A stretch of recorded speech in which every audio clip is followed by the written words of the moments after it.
Isang mapagpalang araw po ang bati ko sa lahat ng abuti ng tinig nito. Sumayin lahat ang pagpapala ng Diyos Ama sa pangalan ni Jesucristo, ang bugtong na anak ng Diyos, ang manunubos ng sanlibutan. Amen. Ang paksa ko ngayon ay ang series ng These Are the Days, My Friend. Number 8 sa series, si Father Metosela. At sa number 9, si Father Lamik. Kasama na si Father Noah. Meron din si Father Noah, Japhet, si Father Shem, at si Ham. At ito hanggang sa kamatayan ni Father Metosela sa edad na 969, siya namang pagbaha sa daigdig. Marahil ay napasama na sa baha dito si Father Metosela sa kanyang katandaan at sa kabaan ng kanyang buhay.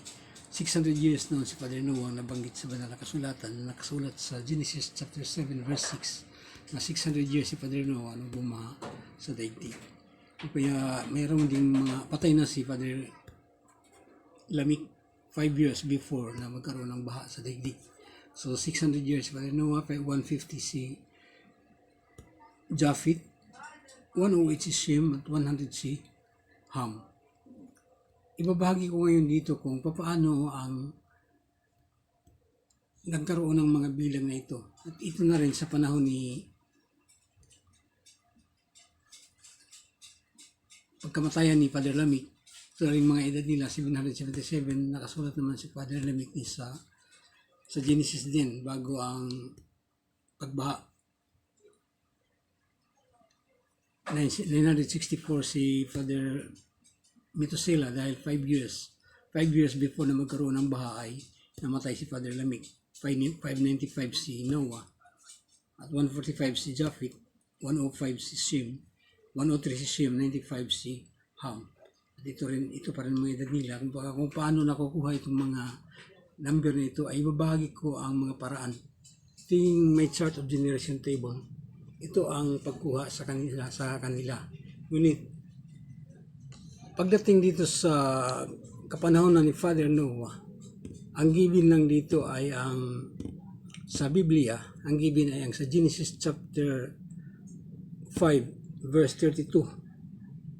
Ang sabi doon na noong 500 years si Father Noah ay sinilang si Shem, si Ham at saka si Japhet. Shem, Ham at Japhet. So 500 si Father Noah. Wala tayong clue dito kung paano ito. Dahil ang 500 lang ang given. Ngunit nakikita ko sa isang ibang kasulatan sa ang mahalagang perlas ng The Church of Jesus Christ of Latter-day Saints. Ito ang nakasulat doon noong 450 si Father Noah. Nag-backward siya ng 50 years instead of 500.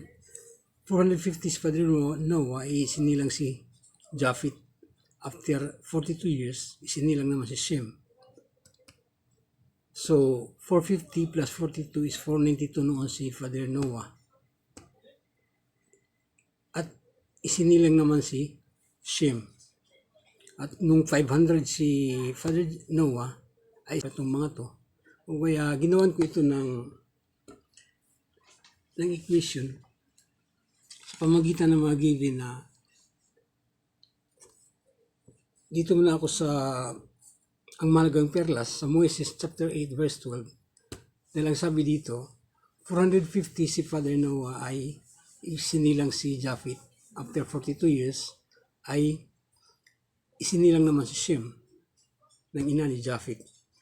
So, 492 noon si Father Noah. At nung siya ay 500, sinilang si Ham. Sa given na ito na 450, 42, and 500, ginawan ko ito ng equation. Ito yung equation niya. Nung 450 si Father Noah ay sinilang si Japhet. After 42 years, ay sinilang si Shem. So, ginawa ko, 450 plus 42, 492. Nakuha na ang 492 ni Father Noah. Kahit wala naman nakasulat, pero yun talaga kasi after 450 plus 42 is 492. Saka isinilang si Shem. At ang sabi doon, 500 si Father Noah ay isinilang si Ham. Wala rin itong dito. Kung kaya, 500 minus 450 is 50. 50 si Japhet nung isinilang si Ham. 50 minus 42 nung isinilang si Shem equals 8. Kung kaya 8 si Shem nung isinilang si Ham. Kung nabuo na ang formula na ito, O kaya meron ditong mga edad. Meron na silang mga edad dito. Dahil sa 450 si Father Noah, 492, 42 na si Japheth. Sa 550 si Japheth, 8 si Shem, saka naman pagsilang kay Ham. Ito rin yun. 558 and kaya ito na ang formula na ginamit. Ito ay sa katanungan pa rin na mabibilang ba ang mga taon mula ng likay ng Diyos ang tao hanggang sa kasalukuyang panahon. So, susundan niyo ako sa quiz na ito at ipapakita ko sa inyo ang mga paraan, mga methods kung paano ko ginawa ang pagbibilang na ito. Step by step. Dahil sa meron tayong mga given. Sa huling topic ay nagtapos ako dito kay Father Enoch. Number 7 of the series, si Father Enoch, number 7. Kahit wala na si Father Enoch dito dahil ang sabi naman sa mga banal na kasulatan, inakyat na siya sa langit. Meron pa rin time sequence. Bawat space nito, yung time sequence sa slot ni Father Enoch. Kung kaya kahit wala na siya, may mabibilang pa rin sa kanya. Kung kaya nakukuha ang gap in between dito, kaya para kay sa huli ni Father Enoch bago magkapay Father Methuselah sa kanyang anak. So merong 84, kung kaya nakukuha dito ang 1506. The year 1506 na mula ng likhay ng Diyos ang tao sa panahon ni Father Enoch. Dito sa bago ang time ni Father Methuselah, sa slot ni Father Methuselah. O kaya, itong mga nakasulat na ito ay ipapakita ko dito sa kung paano ito ginawa. Dito sa my chart of generation table, ang the whole picture, ito yung first phase of generation nung bumaha sa daigdig. So ito yung sa kay Father Enoch. Dito na kay Father Enoch. So ito yung kay Father Methuselah. Ang pagkuha nito ay ito yung paggawa nito. Ibabahagi ko kung paano ito ginawa. Ang unang gagawin ay gagawa ako ng scale chart 1 to 15 spaces horizontal and 10 to 13 spaces vertical. Ito yung step 1. Ang step 2 ay ang draw the line mula baba hanggang taas. Ito yung tinatawag kong generation line tracer. Lahat yan pwedeng gawa ng lines yan dahil sa tuloy-tuloy naman ang mga bilang na ito according sa mga given. At sa kahit wala ng given dyan, kung given ang pagsilang at kamatayan, lahat yan mapipild out yan. Kung kaya ito yung step 2, ang generation line tracer. Ito yung magdidetermina sa mga edad. Madali lang masundan dahil meron tayong linya na susundan dito.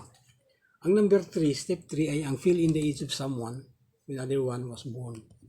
Ipilang natin sa mga banal na kasulatan sa Genesis chapter 5 verse 3 to 31 or 32.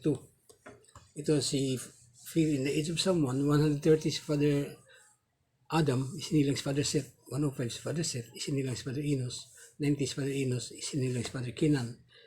Fill in the age of someone when other one was born. The age of someone when other one was born. Ito lang according sa mga given sa mga banal na kasulatan. O kaya ang gagamitin yung formula para sa computation ay ang formula plus at ang formula minus. Formula plus, the age of someone when other one was born, plus the age of someone when other one was born equals the age of someone we are looking to. Ito siya ang formula plus kung tawagin ko naman. At ang formula minus, ito siya formula minus, the age of someone minus the age of someone when other one was born equals the age of someone we are looking to. So ito yung dalawang formula ang gagamitin dito para ma-fill out ang lahat ng spaces na ito. Ito na ang fill out dito. Ito pareho lang dito, ginawa ko lang medyo malaki-laki ng konti. The age of someone plus the age of someone when other one was born. Ang plus formula ay ang pataas at ang formula minus pababa. The age of someone plus the age of someone when other one was born. Ito yun. Tapos 235. 105 plus 130 equals 235. Si Father Adam, 235 plus 235.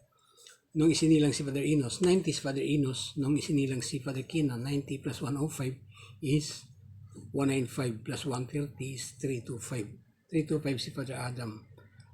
Nung isinilang si Father Kinan, 70 si Father Kinan. Nung isinilang si Father Mahalalel, 70 plus 90 is 160. 160 plus 105 is 265. 265 plus 130 is 395 si Father Adam nung isinilang si Father Mahalalel. 65 si Father Mahalalel nung isinilang si Father Jared. 65 plus 70 is 135. 135 plus 90 is 225. 225 plus 105 is 330. 330 plus 130 is 460 si Father Adam. Ang mga edad ni Father Adam mula ng likhay ng Diyos ang tao ay ito rin yung bilang ng mga taon sa kanyang kapanahunan mula ng umpisa. Itong bilang ng mga taon hanggang sa kamatayan ni Father Adam sa edad na 930. At nang mamatay na si Father Adam, ang pagbilang ng mga taon ay hindi na yung kung ano ang kanilang kamatayan, kung anong taon sila namatay, hindi na po yun dahil sa kung titingnan natin ang dito sa pagsilang at when the age of someone when other one was born, halos magkapanunod lang sila dahil 130 si Father Adam, isinilang na si Father Seth. So sa kanyang 930, 800 si Father Seth. So hindi pwedeng bilangin ang 912 ni Father Seth na buo. Dahil nung 800 siya ay bilang nakasama sa edad ni Father Adam na 930. So ang sumubra dito sa 800, yun yung bibilangin para idagdag sa 930 para ito yung bilang ng mga taon sa kamatayan ni Father Seth, 112. So, kaya ito na yung sa unang gawa, 930 plus 112 is 1042. Yung time ni Father Seth. Ito yung number 1 sa series na ito. O kaya ito yung ganito lang pagkuha. At ang pagkuha naman sa paggamit naman sa formula minus, ganito naman yun.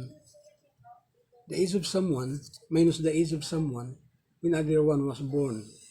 Ito hinanap natin. So, 930 si Father Adam is nung minus 130 siya nung isilang si Father Seth. 800 si Father Seth. 800 minus 105 si Father Seth nung isilang si Father Enos. 695 si Father Enos minus 90 nung isilang si Father Kinan. 605 si Father Kinan minus 70 nung isilang si Father Mahalalel. 535 si Father Mahalalel minus 65 nung isilang si Father Jared. 470 si Father Jared minus 162 nung isilang si Father Enoch.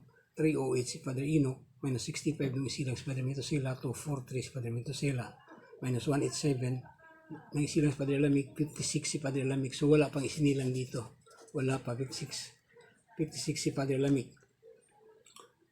Nung mamatay si Father Adam sa edad na 930, 800 naman si Father Seth, 695 si Father Enos, 605 si Father Kenan, 535 si Father Mahalalel, 470 si Father Jared, si Father Enoch 308, 243 si Father Metosela, at si Father Lamik ay 56. Kung kaya ito na yung mga edad nila. Ito na mga pagkuha dito sa, kung kaya dito na, ito na yun, na ibigay ko na ang kung paano i-fill out na ito, ang mga edad nila. Dito na ako sa kay Father Metosela. Kay Father Metosela. Si Father Metosela ay 187 nung isinilang si Father Lamik. So, 56 si Father Lamik nung mamatay si Father Adam. At ang edad yan nung isinilang si Father Noah ay 182. Kung kaya malayo pa, 182. Meron dito, dahil dito sa 912, papapatak dito sa 168 ni Father Lamik, sa 430, yung 365 saka 430 sa Father Enoch, baliwala na rin yun kung kahit ano pa yung mga nakasulat doon sa kanilang kamatayan dahil mabibilang na lahat yan sa pamagitan ng given dito sa kanyang pagsilang. So lahat ng ito, kaya meron na siya ditong bilang si Father Enoch. Ang dito na lang kay Father Metosela, kay Father Lamik, Father Noah, hanggang sa mga anak ni Father Noah na si Japheth, Shem at Ham. O kaya ito na yung mga edad nila. Ipakita ko na rin ang method kung paano ginawa ito. Ang baha ay sumapit ng 600 years si Father Noah. So nakasulat sa Genesis chapter 7 verse 6. Si Father Metosela naman ay 969. At 5 years before, patay na si Father Lamik. 150 si Father si Japheth, 108 si Father Shem, at 100 si Father Ham. So, sa katanungang mabibilang ba ang mga araw mula ng likha ng Diyos ang tao, ipapakita ko sa inyo ang kabuuang picture ng my chart of generation table. Ito yung my chart of generation table. Ito yung pinakita ko na kanina. Ito yung lahat. Ito yung space na ito. Ito yung first phase of generation. Tapos nung bumaha, ito na 600 years si Padre Noah. Ito na 600 years. Ito niya yung kumpleto ng 1,656 years. Tumakbo pa ng 350 years ng kanyang kamatayan dito sa edad naman ni Shem na 458 ayon sa mga kwintada. At nung 458 si Father Shem, tumakbo siya ng 600 years, mayroong 142 years dito. At hanggang sa 424 si Eber, patay na dito si Sheila at saka si Arphaxad at saka si Sheila. At si Eber ay namatay sa edad na 464. Ang structure na ito ay ganito ito dahil sa naubusan ako ng space dito. Ito lang pagbuo dito. Ganito siya. Ito yung structure niya, 600 ito siya. Yan ang structure niya. Kaya nung 424 ni Eber ay namatay siya sa edad na 464. So 464, kung kaya may 40 years dito mabibilang. Ito yung mga time sequence. Ito yung mga 111 ganyan, time sequence yan. At sa kamatayan ni Eber, ang nabuhay na lang dito ay si Isaac at saka si Jacob. Si Isaac at saka si Jacob na lang. Dahil ang lahat nito, mula kay Pilig na sumunod kay Eber hanggang kay Abraham, patay na lahat dito. Mahaba ang buhay ni Eber. O kaya inabutan pa siya ni na Isaac at Jacob. 139 si Isaac at 79 naman si Jacob nung mamatay si Eber. Ang bilang naman ng mga taon dito ganito na naman hanggang sa 180 si Isaac na mabasa sa Genesis chapter 35 verse 28 to 29. At 120 naman nun si Jacob dahil sa 60 years ang pagitan sa Genesis chapter 25 verse 26 na 60 years si Jacob si Isaac nang sinilang si Jacob at Esau. O kaya dito ang bilang niya at tumakbo pa si Jacob ng 147. Dito sa 147 ni Jacob, ang lahat ng mga araw mula ng likhain ng Diyos ang tao kay Father Adam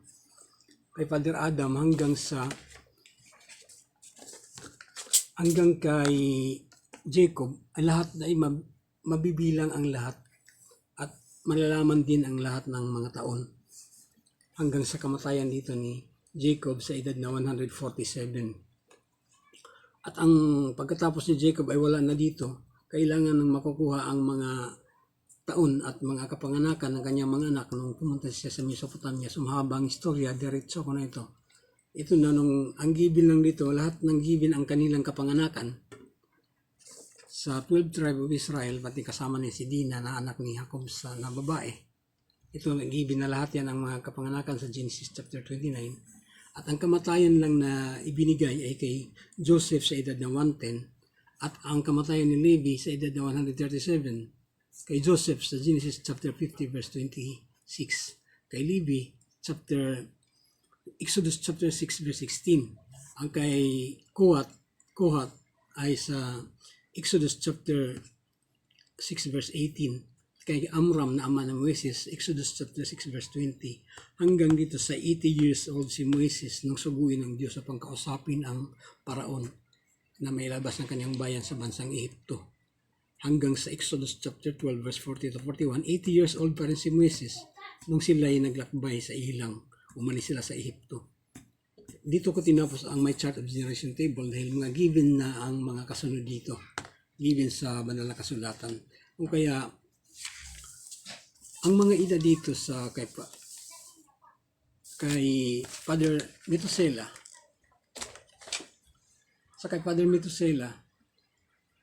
mula kay Father Enoch, ito yung 819 819 noon si Father Metosela nung sa bilang ni Father Enoch, nung siya ay from 735, si Father Metosela, sa slot ni Father Enoch dito, hanggang 819, ito yung 84, at from 819 to 969, ito binuo ko na 150. Ito yung gap in between. Ito yung time sequence. Meron yan, may 42, 8, 95, and 5. Bumubuo ito ng 150 years mula ng 819 nung bilang kay Father Enoch na huling topic sa 1,506 years mula ng likhay ng Diyos ang tao hanggang sa pagbaha sa daigdig. O kaya meron pang 150 years, kaya ang kabuuan niya ay 1,656 years. Ang topic ay ang Father Metosela number 8. Ito na si Father Metosela, 969. 1,656 years ay katumbas din sa 600 years ni Father Noah. Dahil sa Genesis chapter 7 verse 6. At ang 150 ni Japheth, 108 ni Shem, at ang 100 ni Ham. Dahil naman dito sa mga formula na ito na given sa mga banal na kasulatan, dahil kung pagbabasihan natin ang Bible sa Genesis chapter 5 verse 32, ito lang ang given. 500 years Father Noah ay sinilang si Shem, Ham at Japheth. So hindi makukuha yun dahil sa wala siyang given na numero. Kung dito sa ang mahalagang perlas ng 450 si Father Noah, isinilang si Japheth. After 42 years, isinilang si Shem. 492 si Father Noah. At ng 500 years, ito na nakasulat sa Genesis chapter 5 verse 32. 500 years si Father Noah, isinilang si Shem, si Ham, tsaka si Japheth. Tatlo isinilang. Tama naman ang dalawang kasulatan. Walang conflict doon. Dahil 500 years si Father Noah, isinilang si Shem, si Ham, pagsilang kay Ham, at si Japheth. Si Japheth ang panganay. Ito na ang mga bilang nila. O kaya meron ditong 969, 600, 150, 108, at 100. Ito rin yun. Ito rin yung 969, 600, 150, 108, at 100. Dahil dito sa formula na ito na sa Moses chapter 8 verse 12, sa link na ito, nakukuha ang mga edad, ang bilang ng mga anak ni Noah. Kaya dito ko natatapusin ang topic na ito. Ipinamamanhi ko po sa inyong babasahin ang mga nasa banal na kasulatan, ang nakasulat sa Malakay chapter 3 verse 8 to 12. Ito yung tumutukoy sa ikapo. Ang sa Juan chapter 14 verse 1 to 13, tumutukoy sa ama at anak ay isa. Sa Juan chapter 16 verse 13 to 15, ang Ama, Anak at Espiritu Santo ay isa. At saka sa Gawa chapter 9 verse 5, na ang Espiritu Santo ay si Jesucristo. Tinupakilala kay San Pablo Apostol na bago siya napaanib sa iglesia dahil siya ay isang taga-usig nito. Pinakilala ang sarili ng Banal na Espiritu na siya ang pangalang Jesucristo. Sumayin yung lahat ang pagpapala ng Diyos Ama sa pangalan ni Jesucristo, ang bugtong na anak ng Diyos, ang manunubos ng sanlibutan. Amin at amin.